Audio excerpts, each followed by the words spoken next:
प्रकाश आंबेडकरांची निवडणूक आयोगाविरोधातली याचिका मुंबई हायकोर्टाने फेटाळली। याचिका ऐकून कामकाजाचा वेळ वाया गेल्याचं मत 2024 विधानसभेच्या वेळी 5 वाजल्यानंतर झालेल्या 76 लाख मतदानावर होता आक्षेप। किरीट सोमय्यांनी मशिदीत जाऊ नये। सोमय्यांच्या मशिदीमध्ये जाण्यामुळे कायदा आणि सुव्यवस्थेचा प्रश्न निर्माण होतो। मशिदींवरील भोंग्यांच्या मुद्द्यावरून बैठकीत अजित पवारांच्या सूचना। न्यायालयाच्या आदेशाने भोंगे उतरवले पाहिजेत। मशिदींवरील अनधिकृत भोंग्यांविरोधात किरीट सोमय्यांची भूमिका योग्यच। आशिष शेलार यांच्याकडून पाठराखण। किरीट सोमय्यांनी जाणून बुजून मशिदीतील भोंग्यांचा वाद उकरून काढला। समाजवादी पक्षाचे नेते अबू आझमींचा आरोप, तर अजित पवारांनी योग्य मार्ग काढण्याचं आश्वासन दिल्याचंही भाष्य।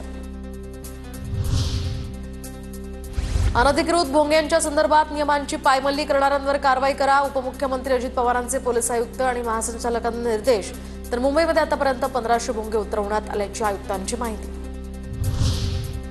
संग्राम जगताप यांची राष्ट्रवादीच्या नियमित बैठकीला दांडी। अक्कलकोटमधील सभेत विशिष्ट समाजावरून केलेल्या वादग्रस्त वक्तव्यानंतर संग्राम जगताप या वक्तव्यावर ठाम। संग्राम जगतापांच्या कृतीसंदर्भात राष्ट्रवादीच्या बैठकीत नाराजी।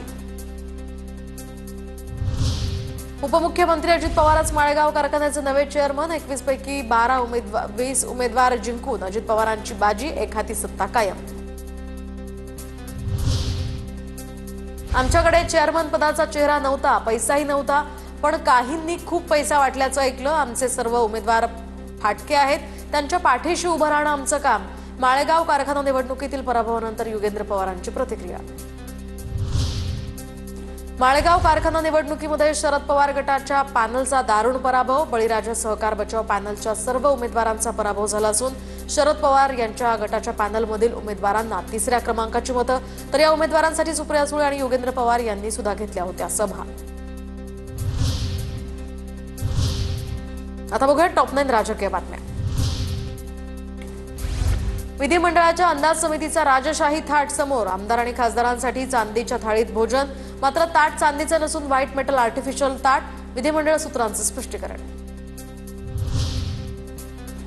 अंदाज समितीच्या अध्यक्षांवर भ्रष्टाचाराचे आरोप। अध्यक्षांना शान शौकीन आणि चैनीची चटक लागली आहे। संजय राऊतांची टीका, तर रोम जळत होतं आणि राजा पखवाज वाजवत होता असं म्हटलं जातं। तीच परिस्थिती सध्या महाराष्ट्रात दिसते। राजू शेट्टींचीही राज्य सरकारवर खोचक टीका। मला जेवायला बोलावलं नव्हतं, त्याबद्दल मला माहिती नाही, मी त्याचा लाभार्थी नाही। चांदीच्या ताटावरील आरोपांनंतर आशिष शेलारांचं उत्तर। शक्तीपीठ महामार्गाला मंजूर झालेल्या 20,000 कोटींपैकी 10,000 कोटी पालिका निवडणुकांसाठी वापरले जातील, संजय राऊतांचा मोठा आरोप। पहिलीपासून हिंदीच्या मुद्द्यावरून दादा भुसे यांना आम्ही सर्वांशी चर्चा करण्याची जबाबदारी दिली आहे, तर इतर माध्यमातील मुलं पुढे जाऊ नयेत यासाठी मराठीच्या हिताचाच निर्णय घेऊ, मुख्यमंत्री फडणवीसांची ग्वाही। भविष्याचा वेध घेत हिंदी भाषेचा निर्णय घेतला होता, पण मुख्यमंत्री योग्य निर्णय घेतील। हिंदी भाषा माझ्या प्रतिष्ठेचा विषय नाही, मी साधारण कार्यकर्ता। हिंदीच्या मुद्द्यावरून दादा भुसेंकडून भूमिका स्पष्ट। पहिलीपासून हिंदीची आवश्यकता नाही, हिंदी सक्ती संदर्भात उपमुख्यमंत्री शिंदे आणि दादा भुसे यांच्याशी बोलणार। हिंदी भाषेच्या सक्तीवर प्रताप सरनाईकांची भूमिका। औरंगजेबाचं गुणगान गाणाऱ्या माजी आमदाराची डीएनए टेस्ट करावी लागेल। माजी आमदार आसिफ शेख यांनी औरंगजेबाची स्तुती केल्यानंतर आमदार संग्राम जगताप यांची टीका।